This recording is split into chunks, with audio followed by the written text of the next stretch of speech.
seeing that. And he wants to be able to take advantage of that for the game. So he pulls Damon to the side and he tells me, he said, I got some things I need to show you, but you need to come back over here tomorrow night because everybody can't see what it is that I'm about to show you, right? And I'm finna introduce you to some people that's gonna change your life. Oh, he's hyping it up. He's making it seem to be way more than what it is, right? He making it seem to be way more than what it is. But again, in this lifestyle, man, it's always about what it looks like. It's always about what it looks like. You understand what I'm trying to tell you? It's always the illusion. And see, Slick done told Damon to be on guard for that. Be on guard for that now. So Slim, when he talking to him, Slim letting him know. He letting him know when they were back in that cell. And he started to reflect back on a lot of the conversations that they had in the cell and all the different things, whatnot. And he starts to think about all the things that he told them that they might try. They're going to try to gain your trust. They're going to try to manipulate you. They're going to try to trick you. They're going to try to send you out. They're going to test you. So Damon started to think this might be a test. But he had to show up. He couldn't not show up. Because if he don't show up, then guess what? It's over anyway. And if it is a trick, he has to deal with what it is. He hadn't done anything to draw any suspicion to himself. It's no way that they would know that he's pretending. No way to know that. No way to know that. So here's the thing. He goes to work and he gets off work. And he goes by the spot. When he gets by the spot, the dude that's in charge, he tells me, he said, look, I'm going to need you to stick around later on tonight after everybody leave, right? He said, can you do that? And he's like, yeah, I can do that. He said, okay. Then he said, man, do you, man, for the next few hours. And when everybody leaves, you come back in here, man, and we're going to set this thing in motion. He said, that's what's up, bro. We're going to do that. So he caught this look out of David's eye. That's David, the one that got cool with Damon, right? He caught this look out of David's eye, and he was headed towards the door, and David ran over towards the door. He said, man, let me talk to you. So he took him outside the building. They were walking and talking. He said, what's up, bro? He said, look, man. He said, some things are going on, man. He said, I got a few questions I want to ask you. He said, are you asking me these questions for yourself, or are you asking me these questions on behalf of the business? He said, no, this is just for me, bro. He said, this is just for me. He said, man, tell me about your brother, man, Tyson, man. I heard he got killed. Oh, look here. All kind of red flags went up on Damon's head. He said, why you want to know about my brother, man? My brother gone, man. I don't even be talking about him like that. He said, no. I understand. I understand what you're saying because, my brother got killed too. And I'm just wondering how you deal with it, man. He said, you seem to have it all together, man. You seem not to let anything bother you and all this and that. He said, but man, do you have nightmares at night? Do you blame yourself and all this and that? What happened? Because when me and my brother was out,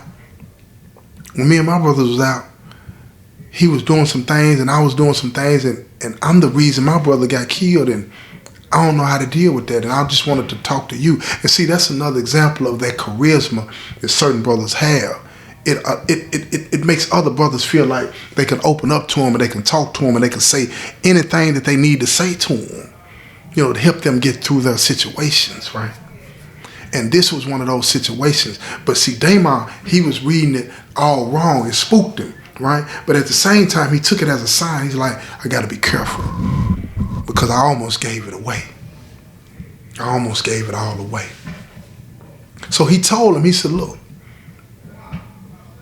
my brother made some decisions that, that caused his life to be taken. Now, this is the first time that he was able to say that out loud, right? First time he was able to say that out loud. And then when it happened, it was nothing that could be done. He said, I had to watch my brother die. Helpless, wanting to do something but couldn't do anything. So David said, how old were you? He said, man, I was 14, 15 years old at the time when my brother passed, man. Now, David was being genuine about it. He's trying to understand because he was hurting. He was hurting. He said, "Do you get high?" He's like, "Nah, I done smoked a joint a couple of times." He said, "But I don't drink. I don't smoke. I don't drink or I don't smoke." He said, "Man, I can't get over it." He said, "Man, all I want to do, man, is kill the people that did something that killed my brother. I want to do something to them." He said, "Do you ever feel like it?" He's like, "I do." He said, "I feel like that every day. I feel like that every day." But it was something about the way this conversation was going that made him start to understand that this wasn't on him. See, this is one of those moments in life when out of the blue something happens that makes us sometimes say what we've been avoiding saying, and sometimes acknowledge and feel what it is that we've been avoiding wanting to feel. And Damon started to feel that and understand, more importantly, that this wasn't on him. He had never been able to say the things that he was saying to David out loud, not dare say it. But see, for whatever reason, the way David came to him, he was saying it. And it made him feel sad. And David abruptly ended the conversation. He said, "Look, man, we'll talk about this another time. I got to get on down, right?" And Damon said, "Sure, anytime, man." So Damon kept on about his business. He's standing outside and he's chilling. You know what I'm saying? He said something. He's talking to a couple of other brothers about some inconsequential stuff that don't even matter. You know what I mean? And time is passing by. Now the head of the gang notices that the crowd is thinning out, so he calls Damon back inside and he said, "It's time, bro. It's time." So he tells a couple of the brothers, "Man, watch the door." They were already on security, so he takes Damon into the back room, and when he goes in the back room, it's 4 other brothers in there. He ain't never seen these brothers before. Nowhere. But he knew by the way that they were sitting in there that these brothers must be the board members. They the ones that decide what's going to happen. They the ones that decide who moves up and who moves down. And if you understand what I mean when I say down, I mean under the ground, y'all. These are the ones. So now he's looking at the people that gonna call the shots. And he was told, you know what I'm saying, by Slim, "Look here, man, make sure you impress him." So when he was in front of them, he stood there and they looked at him. They said, "What's up, bro?" They all nodded their heads at him in unison. He said, "How y'all doing? What's going on?" They said, "Well, we wanted to talk to you. Bruh said a lot of good things about you. And he thinks that you can be a benefit, an asset to the business." He said, "I'll do anything for the family." He said, "That's what we were hoping to hear." So we got some stuff going on. We got a big move going on where we need somebody to drive to another state to take care of some business for us because we want to move into this other state. But we got a few people that are standing in the way. And we need you to go take care of the business for us. Now see, he knew this was going to happen, but he didn't know it was going to be to this magnitude because Slim had told him, when they get ready to test you, it's going to be something that's going to sound unbelievable. It's going to be almost unreal. It's going to be something that you're going to have to decide if you can do or not. So he looked at him, he said, "Tell me what I need to do." So they started to break down everything to him and tell him everything that was going on, right? And this was a rival gang, right, that they had tried to work up a deal with so that they could move into this territory, and they would pay a fee to be in this territory because the other gang can't supply this area the way they could.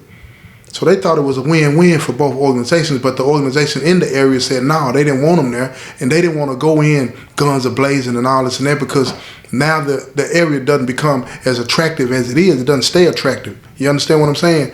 They need to make sure that they can easily, quietly move into that area and get money. This is about that money. They didn't want to have to go in, guns a-blazing, and take over. This is not TV. So they told him everything that he needed to do, and he told them that he understood. And they asked him, they said, before you leave out of here, you have to give us your answer, your word on one way or the other. Do you do it or not? If you don't do it, this conversation never happened. But he knew that wasn't real, because Slim had told him, if you deny what it is that they're asking you to do, they're going to kill you. They're not going to take a chance that you could say something to somebody about this. So he said, you're pretty much locked in. So he looked at all of them. He said, I'll do it. So it was an envelope laying on the table. It had the pictures of the individuals in it. It was 2 people, right? They said, go get rid of them, and then you'll sit at this table. See, you got to make your bones, y'all. You got to make your bones to get all the way in. Now, this was going to change Damon. This was going to change him. There's no way it wouldn't change him. But he understood. He understood the risk. He understood what it was that he had to do in order for all of this to make it, to be successful. He knew what he had to do. He'd already talked about this with Slim. He took the envelope and he opened it. He looked at the pictures. Then he tore the pictures up. He said, I got it. Put the pictures torn up back in the envelope and put the envelope back on the table. He said, when do you want me to leave? They said, this weekend. You got to be in and out in the weekend. He said, I got it. He said, I'll leave Friday after work. They said, let us know when it's done. So Friday came. He told his mom he was going to be going out of town to see some friends. He'd be back, you know what I'm saying, in a day or so, before Monday anyway. She wished him well, told him to take care of himself and to be safe. He had gotten a permission from his PO to go out of state. You know, you got to do that when you're on parole, you know. And his PO was pleased with the way he had been conducting himself, paying his fines and, you know what I'm saying, staying at work and doing what he was supposed to do. So he let him go. And when he got to this other state, he went into the area. And he was in the area as an emissary. He was there to talk on behalf of the gang that he belonged to these 2 heads. So they took him out to eat.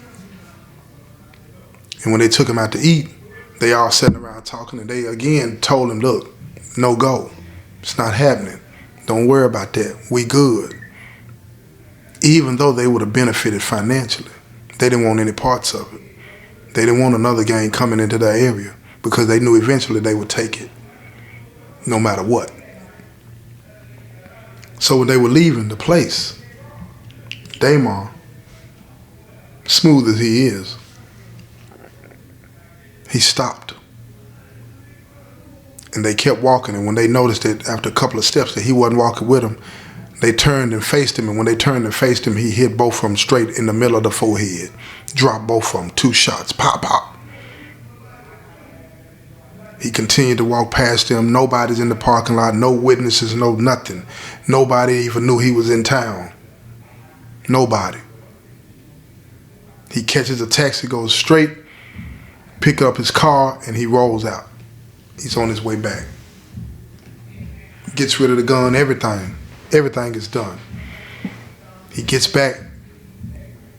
He goes to the leader and he tells the leader everything is done. He takes him back into the back room. And they tell him, take your place at this table.